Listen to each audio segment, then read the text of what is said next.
for them. Jimi Hendrix toured with them and said, if the group ever breaks up, I want you to join me.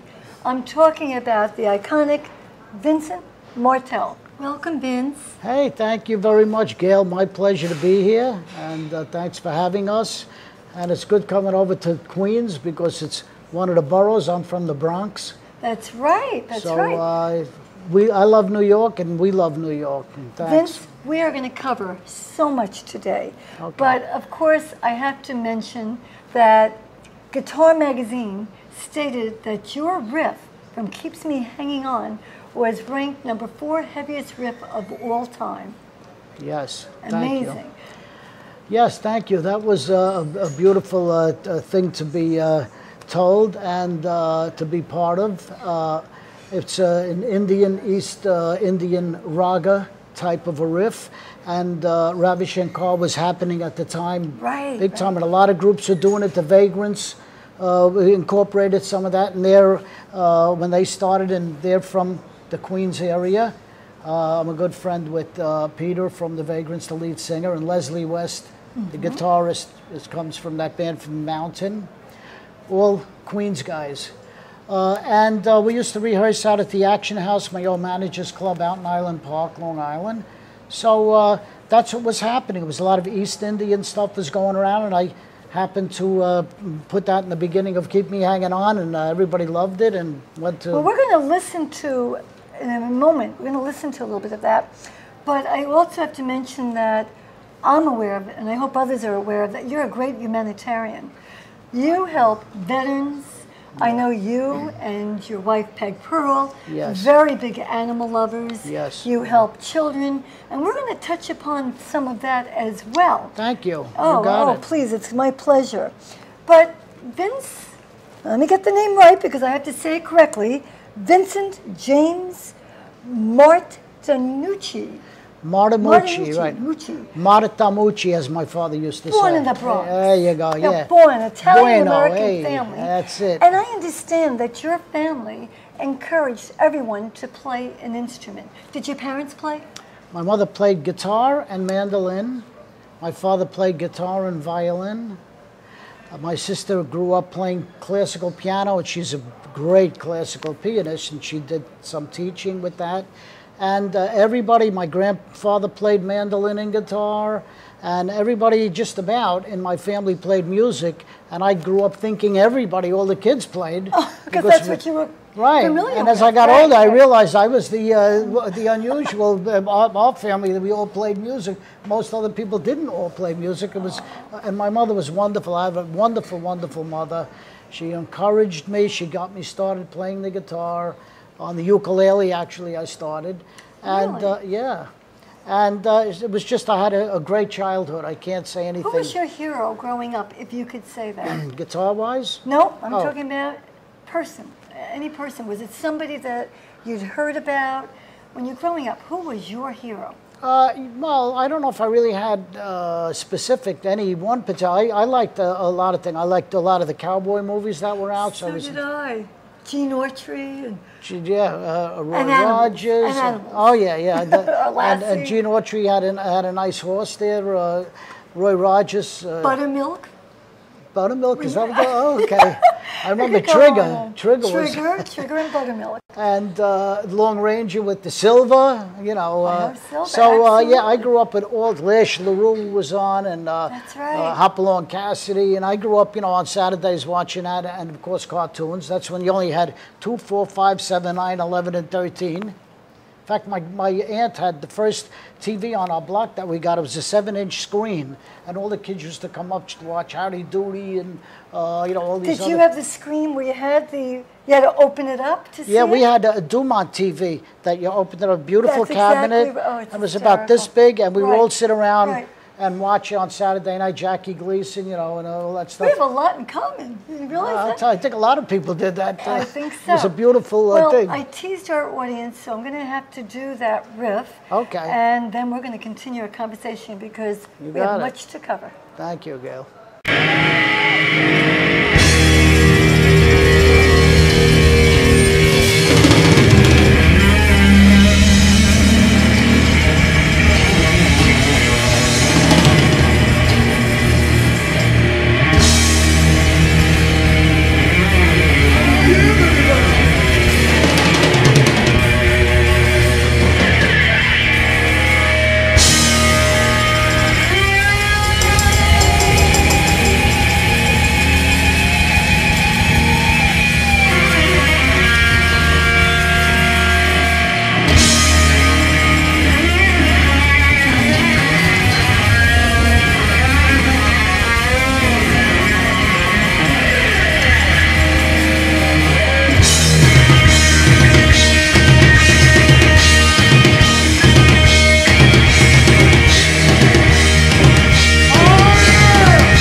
was great that we were talking about we have so much in common. Right. I was a high school and college English teacher, and your mom was a teacher.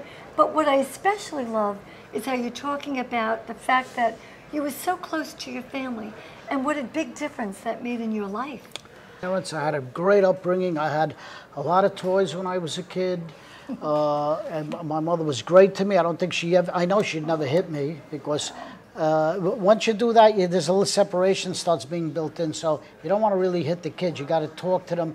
They got to respect it. And my father was another story. He didn't hit either, but if he got it, you didn't want him to get aggravated with you. You knew it, right? You knew it. He came from Italy, and he grew up, and he was like a very street smart guy. When he was 18 years old in the Depression, he had his own butcher shop. And that's when everybody else was out of work. He owned his own butcher shop, 18. He was one of these guys that was like a super businessman. In fact, all the stores wanted him. A&P, Safeway, all the big conglomerates wanted him, but he always wanted to work for himself, as do I. I only work with the Vanilla Fudge or with different renditions of the Vince Martell band. Right. I like to work for myself, be my own boss. I'll take an occasional gig. In fact, a good friend of mine, Nino Pilati, I had done gigs with him. He worked with Tommy Dorsey in the old days. Of course. And I did a lot. I did Duke Ellington's birthday party when he was alive. We did one of those. So I'll do an occasional, you know, here and there. Yeah. But my father was very strict. But my mother was my buddy. She was, if I could play hooky, and she wouldn't tell my father, which was cool. Until kids, don't listen to that part. until the dean of discipline called up from Mount St. Michael one time, and my mother was going out with the Italian big sisters to have a meeting, and I was home with my father, and he got the call. First, I got the call from the dean of discipline, and then I had to give my father the phone. Forget about it. Yeah. So, you know, my father blew his top on that, was trying to rip my books apart, and he was, he was just a look from him, and that was also part of the respect. Everybody in the family respected him because he came over from Italy when he was 5, and he understood 2 languages. And everybody, he was the family leader. Right. My grandmother, his father died in Italy, so my grandmother remarried. I mean, I could talk for the whole show about All right, so we're going to move you because we got so much to cover. I know that you actually entered the service in the Navy as a teenager, and I understand that that's one of the first places you really found how talented you were with the guitar. Is that true? Yeah, that's true. What happened is I joined at the kiddie cruise. You go in a day, when you're 17, you go in and you get out a day before you're 21. And I was starting to get in a little trouble in the Bronx. I was friends of mine who was, well, I wouldn't say stealing cars, but like we were borrowing them, take them for a ride and bring them back. But anyway, there was, you know, who was starting to do different things like this. So it was time like to do something. So I decided, my folks actually said, you either got to go in the service, you got to do something, you're going to hang around with some of these bums, you know what I mean? So like... So good advice. It was good advice. Always had good advice. Always had good advice. Joined the Navy when I was 17. I was actually in the Cuban crisis. So we went down there when Kennedy told the Russians to back off and behave themselves over there. You got to have a strong president, everybody. That's right. That's right. And then you're in Florida, Ricky T and the Satins, and then from there the Pigeons. Right. The Pigeons? Yep. Okay, and then from the Pigeons, you become Vanilla Fudge. How did that happen, the name? The whole thing happened that when I got out of the Navy, I came back to New York. My folks were going to Florida, and we had lived there a couple of times when I was a kid. Hollywood and a few places. And down, they had what they called sand in their shoes. So they always wanted to go down in the summertime. We'd go down. Anyway, moved down there. My father was a butcher. So he ended up, he wanted to come back because he had all his connections in New York. And my mother missed all the relatives. So they came back. I stayed down in Florida. I played music down there. I did like the Florida Chitlin circuit. Key West, we played all the bars in South Florida. It came back, that kind of was going down. There's a big storm coming. It's in I have a book, it's all in the book. The whole thing was happening. That's going to be your my autobiography, right. Coming out. Yeah, that's going to be coming out, okay. And so I came back to New York. Got into with a couple of groups, and again, my mother had a great idea. She said, make up cards, go to the Union Hall, Roseland Ballroom, 52nd Street, I believe it is. Roseland, sure. Okay, she said, go down, and, you know, so I found out that 802, the Musicians Union, on Wednesday night, they get together and you meet people. So I got a bunch of cards. I handed them out to everybody. And I handed them out to this one guy upstairs by the offices, looked like a Humphrey Bogart type with the fedora and he knew of a band looking for a guitar player. And I was told him I'm just up from Florida. So next day I get a call from a fellow named Joey Brennan, who was the drummer from, it was called Rick Martin and the Showmen, was their band, and it was Joey Brennan, Mark Stein, and Timmy Bogert, who later became Vanilla Fudge. I got a call from Joey. We went over, we jammed. I was tight with my stuff. They were already a band. They were tight. They wanted to dump their guitar player, and so I fell in, worked it beautifully. Wow. And then we met this guy named Jeff Barry, and he gave us the name The Pigeons. And he's a big mogul in the music business. Charlie and INS Fox, they were involved like with Motown. So they gave us the name The Pigeons. And I don't know if we liked the name that much, but this guy was a biggie in the business, so you don't want to say no. Okay, became The Pigeons. I mean, and from there, we became the Vanilla Fudge about 8 months after that. Unbelievable. Yeah. All right. We played the Choo Choo Club in Jersey and Lodi, Garfield, where the Rascals played, and the Vagrants, and a lot of bands. So it was just a beautiful thing. All right, now I asked you before about your heroes. I'd like to know a little bit about some of your musical heroes. I guess Link Ray, I listened to him in the old days. All those old guitar players. Lonnie Mack, he was very instrumentally strong. I listened to his, in fact, when I was in the Navy, and as you mentioned before, when I was on the ship, somebody bought an electric guitar. And the guy really didn't play it all that good. I guess he just liked the guitars, but I could play. I had some lessons, and I took lessons from one of the guys, was Mel Bay, on the Grand Concourse in the Bronx. Took a couple lessons from him. And George Marone, great guitarist, like a little mob type of a guy, but I liked it. He had a cool 51 Ford. We talked about the fact that you have some music heroes from the past. Right. But I also would like to mention that recently you were on Jimmy Kimmel, but I have to go, Jimmy Fallon, but I have to go back and I have to talk about Ed Sullivan and David Frost. Okay, cool. But how surreal was that for you appearing on those shows? It was kind of surreal. It was very interesting. We got the call. We had a great management of people in Long Island that took care of us. Phil Basile, I like to thank him and his family for doing just such a beautiful job behind the scenes that a lot of people don't know. It's the people behind the scenes that make you get noticed. And thank you for acknowledging that, because it's the truth. It is the truth in the business. A lot of people don't know, a lot of groups. There's a lot of unsaid things for people that do a lot behind the scenes that don't get any credit, and they should. Right. Because they're the ones that are pushing you, and you have to have that. You have to have promotional people. So Ed Sullivan was a 3-day affair. The first day you go on the show and you walk around and they kind of show you when you're going to be, where you're going to be. The next day you do a dress rehearsal and you put the clothes on that you're going to perform with, actually, and they actually film it. And it's all day because they have all the acts. And then the third day when you do the live show, they also, what the people don't know at home is that they're running in the studio in the Ed Sullivan Theater a video of the same thing that you're performing, the same songs. That's why you do everything the same. You even dress the same, so that if something happens to the live show to somebody, they cut right to the video, and the people at home don't even know it. They might see something or nothing, and the show keeps going on until they can come back to the live. So they cover themselves with that. Well, that's excellent information. That's good isn't that to interesting? Know. I do find that interesting. It's very interesting. It's a big thing. A big deal thing. Ed Sullivan was a beautiful cat. He was nice. He came back. He said hello, shook hands with us. Beautiful cat. Gentleman. Oh, top notch. Right, he was an ex-boxer, by the way. Oh, I did not. Yeah, he used to box. My dad was a boxer, so I didn't know that. Golden Glover. Oh, wow. Now, let me ask you about this. You're friends with Jimi Hendrix. From what I'd read about him, he was a little shy and quiet.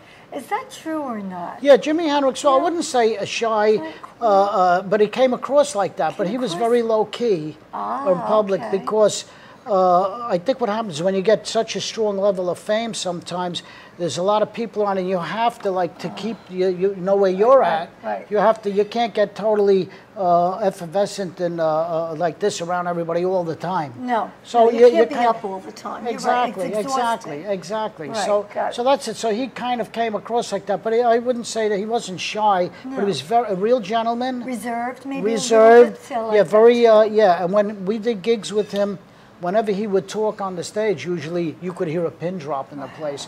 Everybody was listening to everything that he said. there wasn't something else going on. That would be it. That was right. Like when you play. Now, I am curious about the autobiography. You said that it's coming out.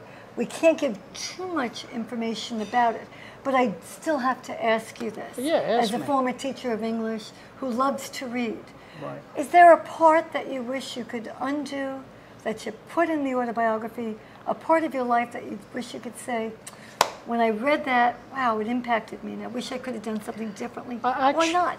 Actually, I look at everything that I'm into the Lord. Okay. I'm into the Lord because I feel that the Lord has guided me and kept me here. And I'll give you an idea. When the Vanilla Fudge first broke up in 1970, we broke up at a few different periods. Right. The big heavy drugs were coming in. The light stuff had been in and we had dabbled around with that. But when the heavy stuff came in, the group just broke up. And I'm glad that it did, because I don't think I'd be here now. Because one time I was, this is just something I'd like to mention, but you have to be careful. Drinking and driving is a no-no, not good. Absolutely. I did it one time. I was driving my Corvette. I had a 68 Corvette with the biggest engine that's worth like 200 grand now. On the Saginaw State Parkway in Long Island at 100. The cops said, "Don't close your ears for a second." I'm going 120 flat out with one eye closed, so I would just see 2 lanes instead of 4 because I came from a party and everything was boozing, right? But they got me after that because what happens, I went home, went back to the party, you know, sometimes you do this, and now I was coming home from the second time from the party. I'm only going 70. I got busted for that. So, but I couldn't complain because a couple hours early I was doing 120. But the heavy drugs were coming in, and I'm glad I didn't, you know. So, yeah, you know what, I'm glad that you mentioned it. Don't close your ears, because this is a message from an iconic figure who's telling you do not drink and drive, who's sharing with you, and it's something that you wish you hadn't done. You survived it, but you know that it's wrong. It takes a lot to admit that and to get that out there. That's very important for people to hear. I want people to know that, That's especially right. the younger So people. Do not drink and drive, because if you are stupid, okay? It's very, it just doesn't make sense. I did it sometimes. I did some stupid things in life because of drinking isn't good. And when I was in the Navy, I saw different guys that, you know, it's just a couple of friends of mine lost their legs on motorcycles. It's another one you got to be careful, because even if you run into a confrontation with a small old-time Volkswagen Beetle, you're catching the beating. The motorcycle is small, so people don't see you. So I appreciate that you said that. Now I have to ask you this question. Vanilla Fudge is still so popular. I want to know why you think it still appeals to people of all ages, and what's happening with the music today? Well, first of all, I think the Vanilla Fudge appeals to a lot of people because one reason it's interesting is because the main song is called "Keep Me Hanging On," and it seems like we're keeping hanging on. It just keeps us in there, which is beautiful, and thank you to the public for that. We really appreciate and give a hand to the fans out there that you know made us and are still sticking with us all these years. Humility. Nice. You have to stay humble. Nice. You have to stay have humility. It's a gift the Lord gives you. The Lord gives us everything we got. Don't take anything for granted, and don't be afraid to thank the Lord. He'd like to hear it. You know, some people are going through life, they don't want to admit to the Lord. Well, I'm into the Lord, and I can tell you that this life is the one this is passing by. It says it. You can look in the good book. This life is passing by, and there's another whole thing left forever. Don't blow out forever to have a little fun here. This gives you an idea where eternity could be fantastic. And give back to others. And I know give back to help other people. That's the whole idea. Do some good while you're here. Yeah. Vince, I so appreciate how you're giving your message of not drinking and driving. I want to talk a little bit about drugs, because I think a lot of times people don't want to talk about it. And I think sometimes we have to get the issues out there so that we can impart what we have learned. Let me say that drugs, no good. I don't like any kind of drugs. I don't even like the doctor drugs, unless sometimes if you have to. But the street drugs, guys and girls, young people out there, Don't waste your life and be stupid on it, because what happens is this. If you get into drugs, what happens, you can be happy sitting down and watching life go by because, oh, wow, look, the flies are on the wall, whatever you got going, which is like you do accomplish nothing, as opposed to being in the movie of life. Forget the drugs, live it, do what you want to do, go after your aspirations. And I got to thank my wife too, because I don't smoke pot anymore, and we used to do that. And let me tell you, my voice is better than it ever has been. And it's because I don't smoke pot. Because when I was smoking, I had the cough going all the time. Really? And, okay. and when I used to smoke cigarettes before that, and I had something here and something in I was getting something. So I dumped the weeds, and I dumped the pot, and I'm to straight. And the other things, I'm trying to drink water and eat healthy, sleep. Don't live a crazy life. Don't do things you got to watch who's walking up, coming behind you, who's mad at you. Do some good stuff in your life. You might have to give an accounting for it and accomplish and go after your dreams. Don't be afraid. I love that metaphor, being in the movie of your life. That's perfect. I love that. That's a great metaphor. And I want to talk about why Vanilla Fudge is still so popular today, appealing to people of all ages, kids, everybody. And talk a little bit, if you would, about the music of today and what's happening. Yeah, well, the Fudge is still popular. I mean, we have great fans. We had a great fan base. We started out great. The people behind the scenes, again, they put us on the map, and the public has stood behind us. And so we're still going. We're getting the kids now. We're getting the grandkids. People come around. We're always signing albums, and we just put out a new album. And as far as the music of today, there's some good stuff out there. I'm not into some of it because I'm not into the gangster rap, because first of all, it's not a positive message to hear about banging people over the head and stuff. I grew up, we used to do that, get into that kind of stuff too, but it's really not advancing the cause of humanity to go do that. So do something nice. Don't be belittling the women and have them out looking like that they, you don't care about them, because that's not right. Do some good stuff. Music is good. The Lord gave us music. Sing, do whatever you want. Rap, there's some great rappers out there too, but do it in a positive way. Do it with a positive message. Make the world a better place. Don't make it a worse place. Good for you. Now, 2006, you made the world a better place. You're inducted into the Long Island Hall of Fame, and I have to mention some of the people that you were inducted with. And if you would like to play a little game with me, if you know them, first 1 or 2 words that come to mind. Would you be kind enough to do that? Okay, we'll give it a shot. I don't know how good I could do with the test stuff, but let's go. Smile and I'll move to the next one. How's that? Joan Jett. Oh, she was cool. She looks cool. She rocks out. She was friendly. She was talking to us. In fact, my wife Peg made friends with her too, with the yapping away, talking. I got a lot of respect for her, and I like rock and roll too, Joan. Thank you. She's cool. Johnny Maestro and the Brooklyn Bridge. Wonderful guy, man. Beautiful guy. Oh, man, I grew up listening to that stuff and met him. What a great cat, and his band are just beautiful, beautiful people. Little Anthony and the Imperials. Another one. Great. I grew up listening to that stuff. People. Great, great music. The 50s stuff, I grew up with that stuff. Even though I played the 60s rock, I go back to my childhood memories when everybody was working on the hot rods on Eli Avenue in the Bronx with the steel pack mufflers and that stuff coming over the radio. I love it. Billy Joel. Billy Joel was in the Hassles. We did a gig with them at a place called My House out in Roslyn, Long Island, when he was with the Hassles. And he was a nice cat then. And I met him at the Long Island Music Hall of Fame again. We said hello. And, what can I say? The Lord has blessed him a lot.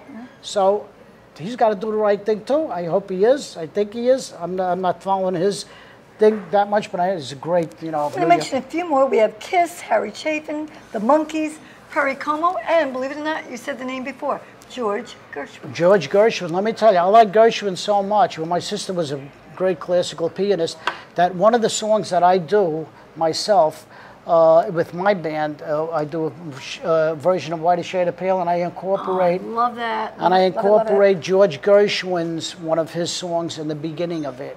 So it's cool. Kiss, we met Peter Criss from Kiss. Nice cat. Down to earth, straight ahead cat. I know Ace Frehley too. He's from the Bronx. And who were some of the other people on there? Well, we had Perry Como, the Monkees, Harry Chapin. Yeah, the Monkees, I run into them every once in a while, an autograph signing thing like that. That is so cool. I mean, you have to admit that's, is it surreal for you? Do you sometimes say, how did this happen? Yeah. As a matter of fact, when we did the Jimmy Fallon show, we had Brock Lesnar, the Ultimate Fighting Championship was on that same show, and real big dude. And our road manager, John Orbell, is another big guy, 6'4", 6'3". And I said to John, I didn't want to go up to Brock and say, I'd like to take a picture with you or get your autograph. I didn't, because, you know, it's the same.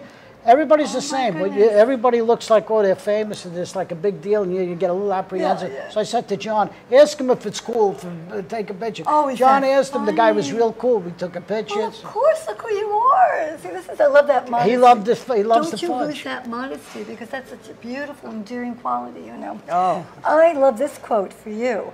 A more soulful shredder may not exist in all of classical music. Who said that? Ray Manzarek from The Doors, before he passed away, he had said that. What a beautiful cat he was, too. I'm good friends with Robbie Krieger, the guitar player from The Doors. Oh, okay. And we were managed. Oh, yeah. We were managed with their manager for a while. We did a tour. We did 10 gigs in the States, 10 up in Canada. It was us, The Doors, Steppenwolf, Yardbirds. We ended up at Trump's Taj Mahal in Atlantic City. They treated us like kings. In our rooms, they had a dish of all chocolates with welcome Vince Martell to Trump's Taj Mahal, and all the guys had the flowers, candy. I tell you, they treated us, and they paid us exquisite money too. Oh, I love it. We're going to come back with the beautiful Peg Pearl. That's great. I'm thrilled to be joined with the beautiful Peg Pearl, your wife. You mentioned her previously, and I can't wait. Later I'm going to hear you sing one of my favorite songs. I'm very excited about that. I know that you appeared before the UN at age 7. Yes. So you have kind of an interesting past. And we were just saying, we're going to have you back because we're going to have so much more to talk about. Absolutely. And I know that you've traveled in the Caribbean, the United States. Peg Pearl, I have to ask you about 3 hots and a cot, because I know the two of you have been given awards. You've been in Birmingham, Alabama, but we need to get more information because the public needs to know exactly what it is you're doing and how we can help our veterans. Yes, exactly. Thank you. Yes. Well, I'll just mention the guy's name is J.D. Simpson, and he runs 3 Hots in a Cot, Veterans Organization. I'll let Peg tell you about it. We went down there. Yes, they actually house homeless veterans. He was out with his family one day and he saw these what he thought were bums, and he actually approached them and talked to them, and he found out that they were actually veterans. And he himself is a veteran. He was in Beirut, and he's determined to make sure that no veteran sleeps on the street, and hence the 3 hots, hot meals, and a cot for them to sleep. And at first they had 1 home for veterans, and they approached us. We went down there, we played music, we brought some guitars that were auctioned off. They were signed by famous people like Gary Puckett, and they were actually donated. They raised a little under $25,000 that one day. And so this has been his mission in life now. I heard there were about 12 homes. Yes, now they have a bunch of homes. Veterans who need better. They need so much support. Absolutely. But there's also something else that you're doing. Yes, we have work vessels for veterans. Oh, work vessel for veterans, yes. Ted Knapp is the guy that we just ran into him lately. He works with Dave Mason, and they raise money for veterans. And what it is it's not giving them a hand. It's not a hand out, it's a hand up. And they help get jobs for veterans, and they even help them if a veteran is a fisherman or something. They get him a boat and help so the guy can really start his business. Right, so they enable them to get their business going and hire veterans. Between Ted Knapp and J.D. Simpson, they're doing beautiful things for the veterans, as the government should and as everybody should. The veterans have given us all our freedom, everybody. That's right. And, you know, so I could get into that big time. Well, let me ask you, what is your website to help them with? Let's get some information. Yes, for 3 hots in a cot, you can go to cotsforvets.org. And for the work vessels for vets, it's workvesselsforvets.org. And go to any of those sites. You can send in even $1 will help them. And the vincemartell.com, you can get through that through my website. So 3 hots in a cot, work vessels for veterans, for vets. help them out. Let's help them out. They gave us our freedom. That's God right. bless them. Thank That's you. right. Thank All the you for veterans, that. thank you. Yes, when you come back, we're going to go further into that. We're going to go got into it. detail. You got I it. do have to ask you, what's next? I do know you're going to Japan in October. You've got B.B. King's coming up. Give us a couple of things so that the public can come and hear you. Well, as you said, we're doing Japan. It'll be the second time for me going there. We also played the World Cup in Korea a while back. And Japan, when we were there, they treated us like we were the Beatles. In fact, I came out of the hotel the last day before we were going back, and a bunch of Japanese people were waiting. I said, well, what are these people waiting for? And I got to about the middle of the street. Next thing, they all come running towards me. Because they had the Vanilla Fudge albums in Japan. So it was just beautiful. B.B. King's, we're doing the Stone Pony, we're doing... Yeah, check out vanillafudge.com. It's got everything, and even promoting their Yes, let's see what you have there. new album. record on Cleopatra label, We just released this latest Vanilla Fudge album, Spirit of 67. and that's pictures from Europe. And, And it's this got is, great rearrangements. and this is my Endless High album that I did. In fact, we're giving this one to you. And it's thank you. songs that I've done on it. It's got some famous people on it. And so, we're rocking and rolling. I want to thank you so much. In a little while, we're actually going to hear your beautiful songs. I'm so excited. But I want to thank you. Thank you. We'll be right back. God bless you. God Thank bless you. Thank you for- What a sweetie. Thank you so much. Bye. I have Vince and Peg. I'm dedicating the songs to all of our veterans who have dedicated so much, so many hours to keeping us safe. Thank you.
day when Jesus went.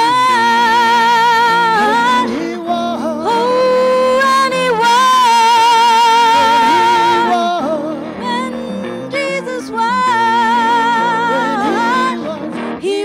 our sins away.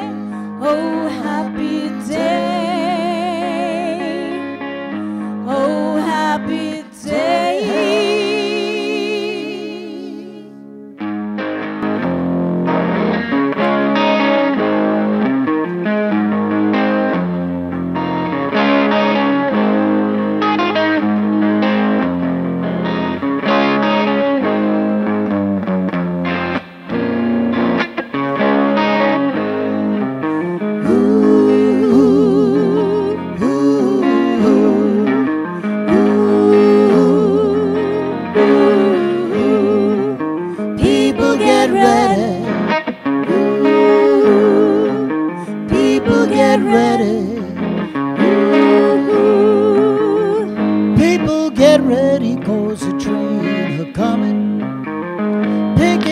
Passengers from coast to coast. All you need is faith to hear the diesel's coming. You don't need no ticket, you just get on board.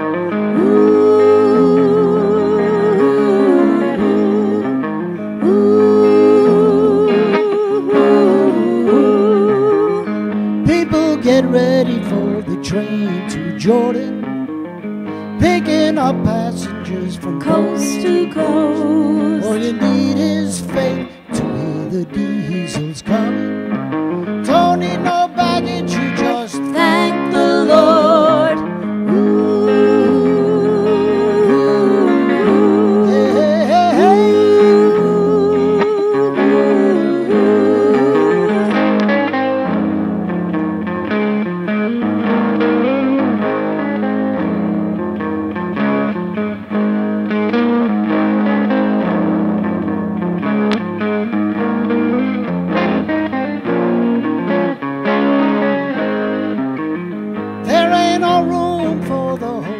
Sinners, gotta hurt all mankind just to save his own. Have pity on those whose chances grow thinner, 'cause there's hope for all among the kingdom throne. Ooh, ooh, yeah. There ain't no room for the hopeless sinners, gotta hurt all mankind just to save his own. Have pity on those whose chances grow thinner, 'cause there's hope for all among the kingdom throne. Ooh, ooh, yeah. ooh, ooh, That's what I say. Don't need no ticket.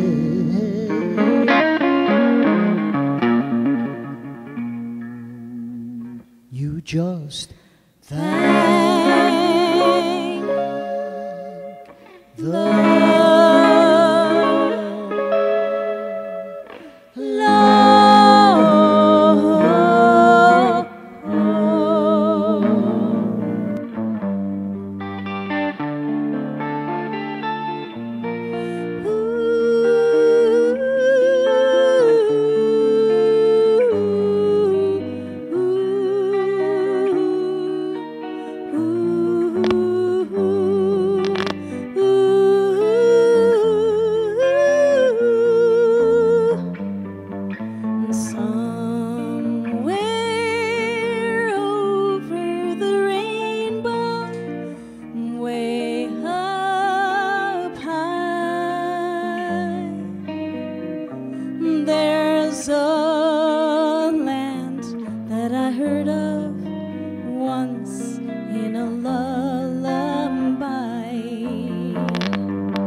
Someday I'll wish upon a star and wake up where the clouds are far behind me. troubles melt like lemon drops away above the chimney tops. That's where you find me, somewhere over the rainbow. Bluebirds fly, birds fly over the rainbow. Why, oh, why can't I?